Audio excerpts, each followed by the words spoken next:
O Batman é um personagem que sempre foi muito conhecido por ter uma extensa galeria de vilões. Todo mundo conhece o Coringa, Pinguim, o Homem-Pipa, mas na real, poucos desses inimigos foram tão destrutivos e ameaçadores quanto um vilão chamado fanatismo religioso. A história em questão é Batman, o Messias, uma HQ onde veremos o Batman tendo que lidar com um culto religioso que dominou metade de Gotham, e que por incrível que pareça conseguiu transformar aquela cidade horrível num lugar ainda pior. E acima de tudo, o líder desse culto, o Diácono Blackfire, conseguiu destruir e corromper até o próprio Batman. Batman o Messias, ou no original Batman The Cult, é uma minissérie de 4 edições publicada no ano de 1988, foi escrita por Jim Starlin, que pra quem não sabe é o criador do Thanos, e a arte do quadrinho é de Bernie Wrightson, que foi um artista muito conhecido por suas diversas obras de horror e também por ter sido co-criador do Monstro do Pântano. Esse é um quadrinho que saiu naquele período de histórias mais sombrias do Batman, que começou ali no Cavaleiro das Trevas do Frank Miller de 86, e esse período durou mais ou menos até 1992 com o filme Batman Returns do Tim Burton. O Messias é uma história que às vezes acaba sendo até um pouco ofuscada por outros quadrinhos da época, como A Piada Mortal, e acaba não tendo tanto destaque quanto deveria, sendo que Batman o Messias acho que continua sendo um quadrinho bastante relevante nos dias de hoje. Bem, antes de ir pro vídeo eu só queria pedir que você deixasse o like e se inscrevesse, porque isso ajuda muito o canal, e sem mais delongas, vamos ver agora o quão destrutivo pode ser o fanatismo religioso em Batman o Messias. A história já vai começar com o Batman todo estourado depois dele ter sido capturado por moradores de rua e levado até os esgotos de Gotham City. Bruce já tá há uma semana nessa situação, ele não come, tá ficando desnutrido e já chegou ao ponto de estar tendo alucinações. Pois bem, acontece que o Batman foi capturado por um culto religioso liderado pelo diácono Joseph Blackfire, um cara que a gente não sabe muito sobre a sua origem, mas dá pra ver que ele é um homem muito velho e também um mestre na manipulação, já que ele sozinho recrutou todos aqueles homens ali em volta e convenceu todos eles de que ele seria o Messias da humanidade. A origem de Joseph não é lá muito certa, até porque a gente fica sabendo dela através de um dos capangas dele, mas o que dizem é que o diácono é um xamã que tem alguns séculos de idade e que no passado Blackfire foi supostamente enviado por Deus para trazer salvação a uma tribo indígena, mas os membros da tribo não aceitaram o cara porque ele ficava resmungando demais e então aprisionaram Blackfire numa caverna. E na frente dessa caverna colocaram um totem para ficar de aviso que o ruim estava guardado ali dentro. Por coincidência, alguns dias depois, talvez até por uma punição divina, as terras daqueles indígenas começaram a apodrecer e todos ali tiveram que migrar para outro lugar. E foi no meio dessa viagem que aquelas pessoas trombaram com uma outra tribo e acabaram virando saudade. Supostamente, um tempo depois, em 1609, Blackfire foi encontrado e liberto da caverna por alguns colonos holandeses. E desde então ele tá livre e ficou fazendo sabe-se lá o que nesses últimos 300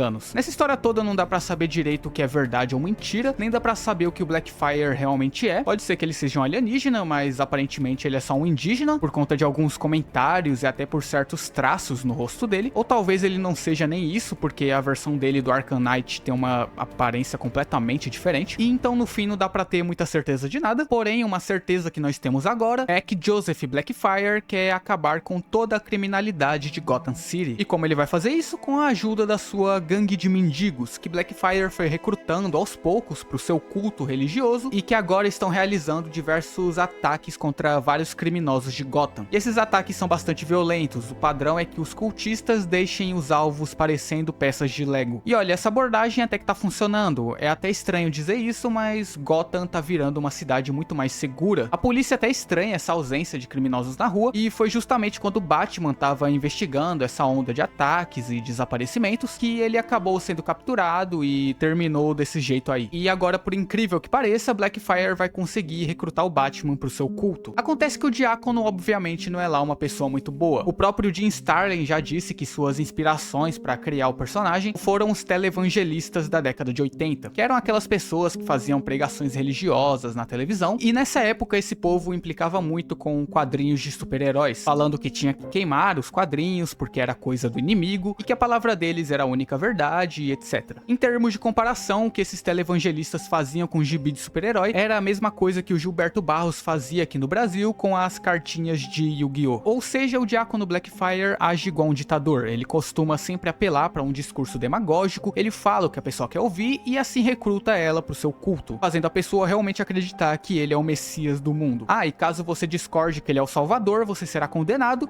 e Blackfire vai mandar te churrascar e jogar seu corpo ali no meio dos esgotos. Mas esse não vai ser o caso do Batman. Joseph vai começar fazendo ali o uso de algumas técnicas padrões de lavagem cerebral, depois ele vai aplicando algumas substâncias alucinógenas no Bruce para quebrar um pouco da resistência mental dele, e para finalizar, Blackfire faz um discurso dizendo que a única forma de purificar Gotham é churrascando todo tipo de criminoso que ali habita, e isso é algo que no fundo o Bruce realmente acredita. E é dessa forma que o Batman acaba caindo na lábia do Diácono e virando mais um membro do culto, e acreditando que Joseph Blackfire será o salvador de Gotham. Inclusive a própria iconografia do Blackfire durante essa parte já emula uma aura de salvador, com essa iluminação, esses braços abertos. E a partir de então, com a presença do Batman, os ataques dos cultistas do Blackfire começam a aumentar e ficarem ainda mais violentos. E é agora que o problema começa a piorar. Antes eles miravam em assaltantes e coisas do tipo, mas agora eles começam a atacar até mesmo pessoas que cometeram crimes banais, como é no caso de Don Perry, um cara que transportava alguns bilhetes de apostas ilegais para conseguir uma grana e ajudar sua mãe. Don não mexe com bebidas e nem com substâncias ilegais, ele só faz isso porque tá levantando uma grana para sua faculdade de artes, para futuramente ter uma vida melhor trabalhando como quadrinista. Mas infelizmente, muitas vezes a dura realidade da vida acaba impedindo certos sonhos de se concretizarem, e eles acabam ficando só nos rascunhos.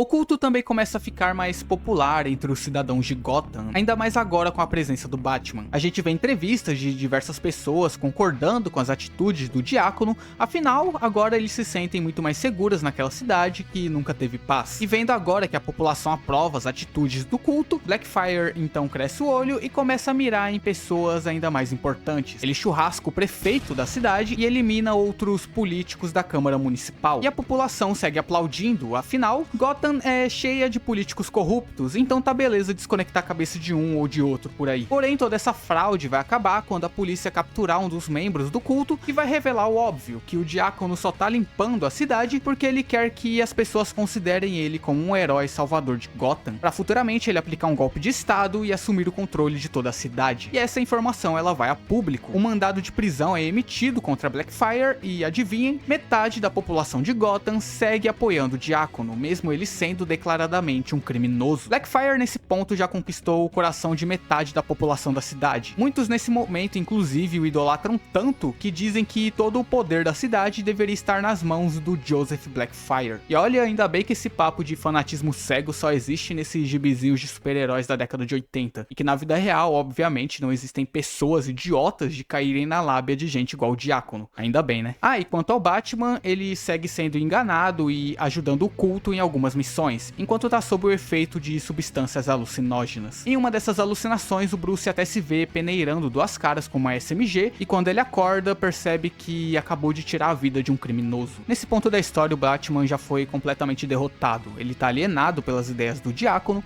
não só por conta dos alucinógenos que estão dando pra ele, mas também porque Bruce, de certa forma, concorda com Joseph Blackfire. Ele até sabe que tá sendo manipulado, mas não consegue resistir, porque uma parte dele realmente acredita que Blackfire está certo em eliminar todos os criminosos. Algo que eu acho que todo mundo sabe é que o Batman é um completo maluco. Bruce Wayne é alguém com muitos traumas e medos. Na mente dele a gente constantemente vê um embate entre as suas duas personalidades. A do Bruce, a criança traumatizada, e o medo, essa entidade do morcego que é a personificação de todos os medos do Bruce e de seu desejo implacável por vingança. E uma das maiores satisfações do Bruce Wayne é externalizar e compartilhar esse seu medo, impondo terror no coração dos criminosos de Gotham. Bruce sente um prazer imenso em aterrorizar cada criminoso presente naquela cidade, e isso pra ele é até uma forma dele se vingar pelos seus pais. Porém, um dos maiores medos do Bruce é ele perder o controle sobre si mesmo, esse desejo implacável de vingança chegar ao ponto de consumir a sua alma por completo, e ele não ter mais controle sobre suas ações. Porque se isso acontecer, Bruce sabe que será algo que ele não vai conseguir reverter. O Batman é como se fosse um caçador, que todas as noites entra no ponto mais escuro de uma floresta e se depara com os animais animais mais selvagens que a natureza pode oferecer. Por isso, Bruce constantemente tem que tomar cuidado para quando ele estiver nessa floresta e no meio de tantos monstros, ele também não acabar se transformando em um animal. E esse é um dos motivos psicológicos do porquê o Batman não tira a vida dos seus inimigos, porque se ele fizer isso, ele pode perder o controle e as consequências podem ser monstruosas. Seria fácil demais. Não se passa um dia sem eu querer fazer com que ele pague pelas crueldades que fez com todos e então, no fim, acabar com ele. Mas se eu fizer, se eu me rebaixar a esse nível, não conseguirei voltar. Por isso que aqui no início do quadrinho a gente vê um Batman com muito medo. Ele vai passar metade da HQ com essa cara de choro, não só porque ele foi destruído pelo Diácono, mas também porque ele está com medo de si mesmo, já que por culpa do Blackfire, o Bruce Wayne agora já não tem controle nem sobre a sua própria mente. A gente nota bastante isso nas alucinações, onde o Batman sente uma satisfação imensa eliminando Duas Caras e o Coringa de formas brutais. E nisso percebemos que Bruce Wayne está aos poucos se quebrando, se desfazendo, e a criatura que está tomando forma e ficando cada vez mais forte é justamente a figura daquele demônio morcego sedento por vingança. Ou seja, ao mesmo tempo que o Batman vai ter que lutar contra um cara que quebrou ele e que se considera o Messias, ele também vai ter que lutar para retomar o controle da sua própria mente e não acabar ele mesmo se tornando um monstro. Pois bem, sabendo disso, Batman consegue sair dos esgotos e parar ali no Central Park de Gotham, mas ele ainda tá bastante atordoado e principalmente com medo. Vale a pena destacar que aqui nessa história o Batman já tá na ativa por uns 10 anos, ou seja, ele já enfrentou tudo quanto é demônio que você possa imaginar. E segundo o Bruce, essa é a primeira vez que um inimigo realmente conseguiu derrotar e quebrar ele. O cara tá tão aterrorizado por ter sido derrotado que ele cogita até mesmo fugir e deixar o Diácono tomar conta da cidade. Mas logo ele abandona essa ideia e decide voltar para os esgotos e confrontar Blackfire. Até porque se o Batman fugisse dos seus medos, ele não seria o Batman. Bruce então chega nos esgotos e consegue invadir o quarto do Diácono, e lá o Batman vê algo que deixa ele um tanto chocado, mas que pra gente não é nada de novo. Bruce percebe que enquanto os membros do culto vivem em meio ao lixo produzido por Gotham, Joseph Blackfire vive num completo luxo, cheio de ouro, tapeçarias e tudo o que há de melhor. Parece até aquela cena lá de A Revolução dos Bichos. E quando o Batman decide ir embora pra chamar a polícia, ele acaba sendo capturado. Mas logo em seguida ele já foge, mergulhando naquela água nojenta de esgoto. Por sorte a dele, nessa uma semana que o Bruce tá desaparecido, o Robin seguiu investigando o sumiço dele e conseguiu se infiltrar no meio da galera do esgoto. Nesse caso aqui o Robin é o Jason Todd, aquele que vai virar o Capuz Vermelho no futuro. E então o Jason, vendo toda essa cena, também mergulha naquela água pra finalmente resgatar o Batman. E olha, agora eu já não sei o que é mais perigoso nessa história, os fanáticos religiosos ou a leptospirose que esses dois vão pegar quando saírem daí. Mas enfim, Robin e sua gangue de ratos vão sendo levados pela correnteza até que Jason chega no ponto mais fundo daqueles esgotos, um lugar que parece uma galeria de cavernas e que tá num completo breu. E quando o Jason liga a lanterna, a gente vai vendo diversos corpos distribuídos ali, que provavelmente são de outros membros do culto que foram contra o Diácono, e no meio de todos eles está o Batman, quase que completamente imerso na própria loucura, repetindo em sequência as mesmas palavras: "Bem-vindo ao inferno".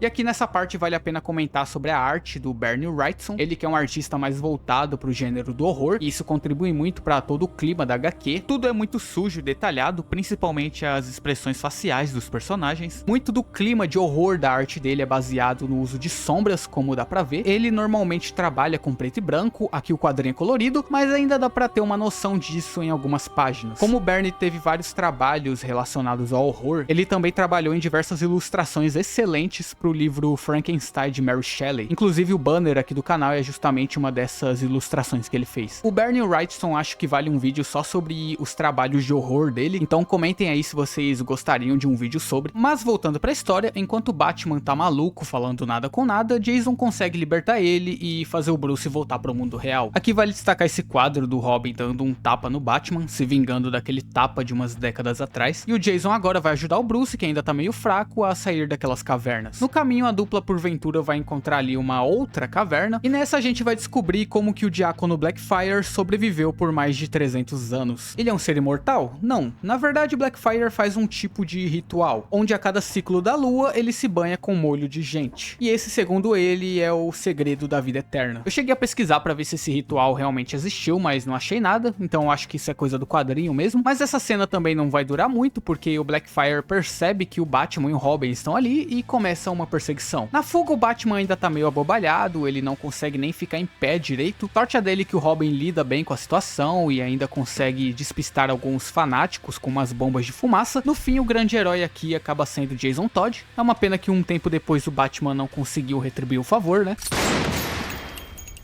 Mas de qualquer forma, a dupla dinâmica vai acabar sendo encurralada ali nas cavernas por dezenas de cultistas. O Robin até vai tentar lutar, mas não adianta nada. E o Batman, ele fica lá paralisado de medo. Essa sequência de páginas aqui vai ser muito boa. Nessa parte parece que liga um interruptor na cabeça do Bruce. Ele começa a ficar possuído pelo ruim e parte pra cima de geral que tava ali. A paleta de cores que tava mais amarela começa a ficar mais avermelhada. Conforme o Bruce vai atacando os cultistas, a figura do Batman vai ficando cada vez mais demoníaca, como se ele tivesse sido possuído por aquela entidade sedenta por vingança. E a cena termina com todos no chão e somente o Batman de pé. E no fim meio que dá um estalo e Bruce volta ao normal, dizendo que pelos últimos segundos ele estava completamente fora de si e prestes a ser consumido pelo vazio. Bem, Batman e Robin então conseguem sair do subterrâneo e chegam até um bar na cidade. E aqui a gente descobre que enquanto esses dois estavam nos esgotos, o Diácono estava transformando Gotham numa verdadeira zona de guerra. A começar que a polícia descobre que Blackfire se envolveu em diversos crimes nas últimas décadas. Tem registros dele que datam da virada do século, ou seja, ele nunca foi lá a flor que se cheire. Ao mesmo tempo, centenas de pessoas de outras cidades começaram a migrar para Gotham para fazer parte do culto de Blackfire, acreditando que ele será o novo salvador da cidade. E para piorar, os membros do culto atacaram e roubaram um depósito de armas e começaram a eliminar diversas figuras públicas da cidade, incluindo o comissário Gordon e também jornalistas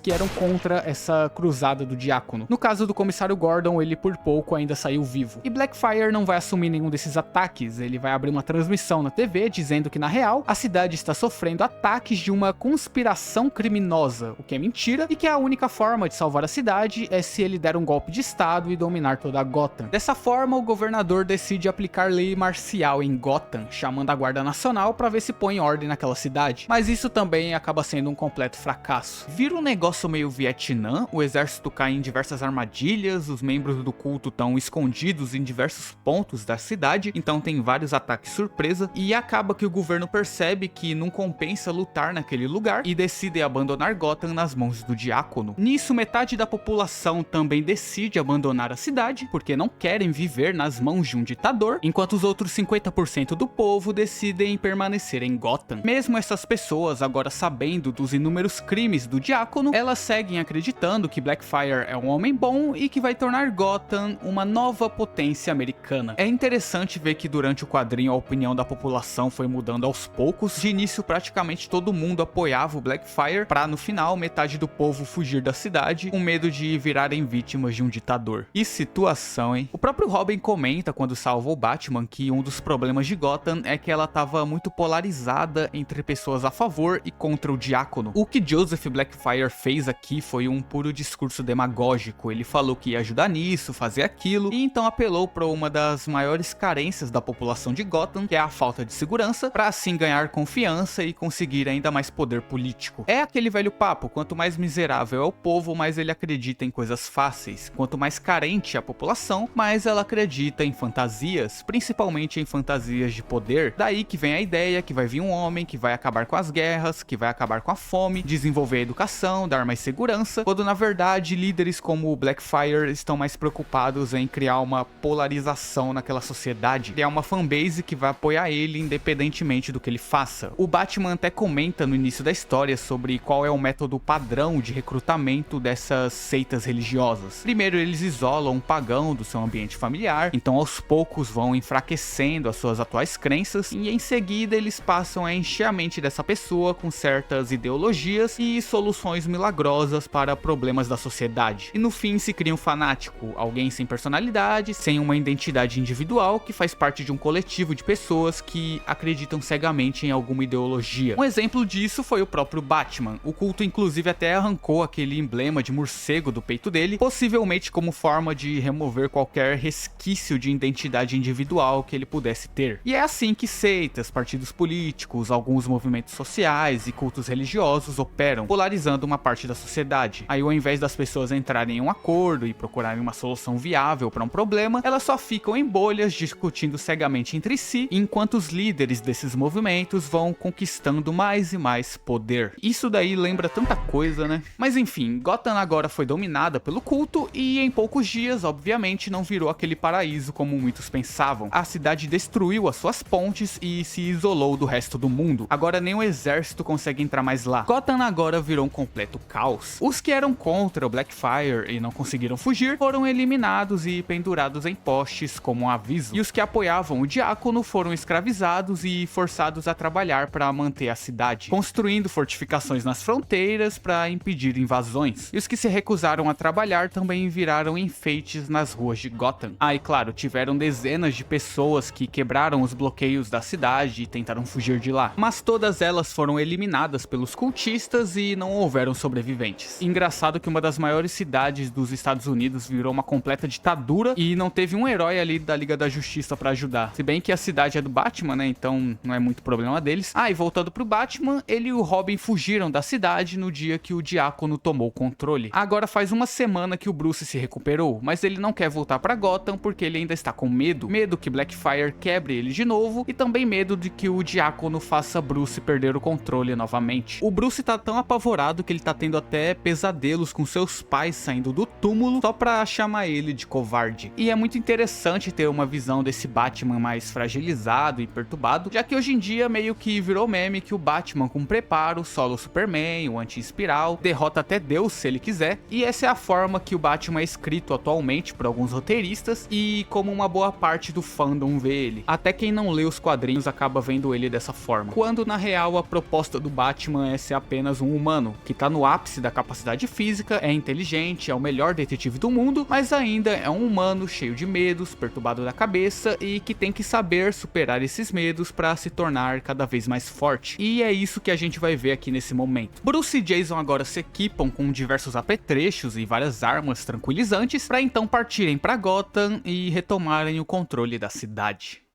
Gotham está com todas as fronteiras bloqueadas e cheia de barricadas e artilharia pesada. Mas claro, isso não é nada para um Batmóvel de 15 metros de altura, blindado, com rodas de 1 tonelada e equipado com lança-mísseis e 2 metralhadoras. Batman e Robin conseguem invadir a cidade, derrubando todos os cultistas um atrás do outro e atravessando boa parte de Gotham, que está enfeitada com centenas de corpos daqueles que foram contra o sistema. No caminho, os dois vão eliminando dezenas de cultistas de uma vez com armas tranquilizantes, até que Jason acaba sendo atingido na perna e agora Bruce vai ter que enfrentar o Diácono sozinho. Blackfire também não se preocupa em fugir, ele quer que o Batman venha e acabe com a sua vida para que ele vire uma espécie de mártir para sua religião. O Diácono mesmo diz que ele não deve sobreviver, mas que sua religião deve ser eterna, que vão construir igrejas e blá blá blá, e essa provavelmente é a única verdade que ele acredita e que vai sair da boca do Blackfire nesse quadrinho inteiro. Pois bem, chega a batalha final e o Batman confronta o Diácono, porém Bruce está com uma arma na mão, uma arma que ele pegou por vontade própria alguns minutos atrás. Provavelmente o Batman já foi com a intenção de tirar a vida do Blackfire, e é isso mesmo que ele quer. Pro Batman, armas são equipamentos de covardes, são coisas que você só usa quando quer uma saída mais fácil para superar o medo. Seria muito fácil pro Batman usar aquela arma, mas assim ele será um covarde, pois estará se entregando de vez ao seu medo. Por mais que se render a esse medo seja tentador, Bruce não pode permitir que isso aconteça, e então ele vai ter que arrumar outra forma de se satisfazer. Ou seja, o Batman não vai pipocar o Diácono, mas vai dar uma surra humilhante no cara na frente de vários dos seus seguidores. A estratégia do Batman é simples, quebrar aquela máscara de Messias na frente de todos e mostrar que Blackfire é um covarde e que não passa de uma farsa. Como o próprio Batman diz, o problema de se criar monstros é que eles são difíceis de controlar. Eles precisam que seus Messias sejam fortes, porque se você fraquejar, eles vão te devorar vivo.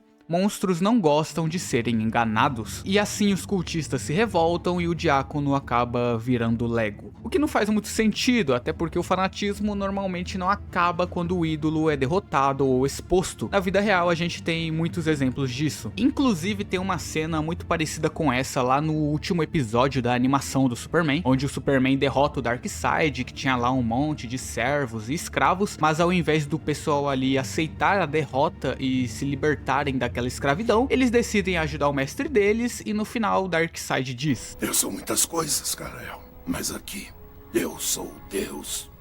Mas enfim, aqui no quadrinho é diferente e o Blackfire vai pra vala. Ele volta em 2009 no arco da Noite Mais Densa, mas isso é outra história. A cidade também volta ao normal e o culto é então dissolvido, possivelmente pra sempre.